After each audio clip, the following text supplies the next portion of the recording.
So let's start with this. What is shame, and why is it so damaging to us and our health? Well, I think that shame in many ways is rooted in fear. It's that sense of not wanting to be seen, not wanting to be exposed, not wanting for people to really know kind of who you are or what's going on inside of your life. So out of that, we kind of hide. It was their first response in Genesis. Mm-hmm. They went and hid. Yeah. Something was, it was almost like a spell was cast or something made them not see their sense of worth and value. And so I think shame really speaks to that big lie. I don't know if I'm defining it, but maybe speaking all around it. It speaks to that big lie that says intrinsically you're not worthy of love and acceptance. Intrinsically, somehow, your mistake that you made or struggle or pain or traumatic experience in your life disqualifies you from love and acceptance and the journey of healing. And so I really think, again, this is going back to, for me, sin is that lie that deceives our ability to see the truth about ourselves and the truth about God and how God views us and our human brokenness. And really kind of, it taints the heart of the divine toward, no, step into the light. The exposure is only to heal you, not to destroy you, Yeah, to me, the real problem becomes when what we do is translated into who we are. Because I think some would argue there are healthy dynamics of shame in a sense that when we do something that breaks relationship with God and others, I think we are intended to feel what some would call shame. And guilt and shame sometimes get wrapped together there. But, when Adam and Eve, I think, initially felt shame in Genesis 3 over breaking God's, one law, it says they felt shame.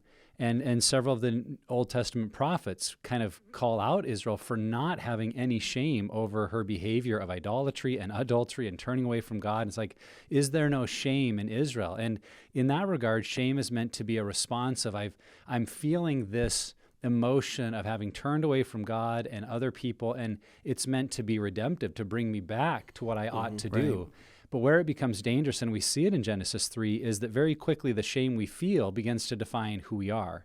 Because Adam and Eve's shame caused them to cover up and to hide from each other by putting on clothing and from God, by physically hiding in the garden, because they believed in doing something wrong, there's now something wrong with me. And that's the kind of shame that keeps us trapped and perpetuates cycles of addiction, is when what I do, that I do these bad things or wrong things or hurtful things or things I've promised God or others I wouldn't do anymore, now becomes a sense of identity of it's because there's something wrong with me. I'm the thing that is wrong. Right. And as long as we're stuck in a thought pattern that there's something wrong with me and who I am, in a sense, we will act in accordance with what we believe to be most true about ourselves.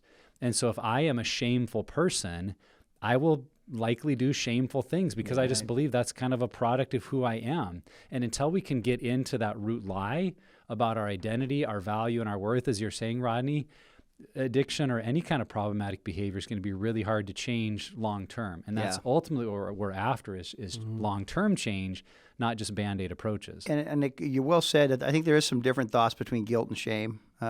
Guilt is I did something wrong and I'm aware of it, and that guilt leads me then to take positive action.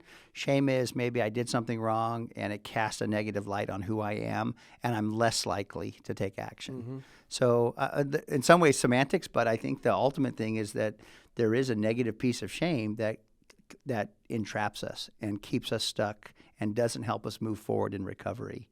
And so that's a part of just, really seeing the clarity of our identity, and grateful for, groups and resources that people are there to say, we see you, we know you, and we love you. And there's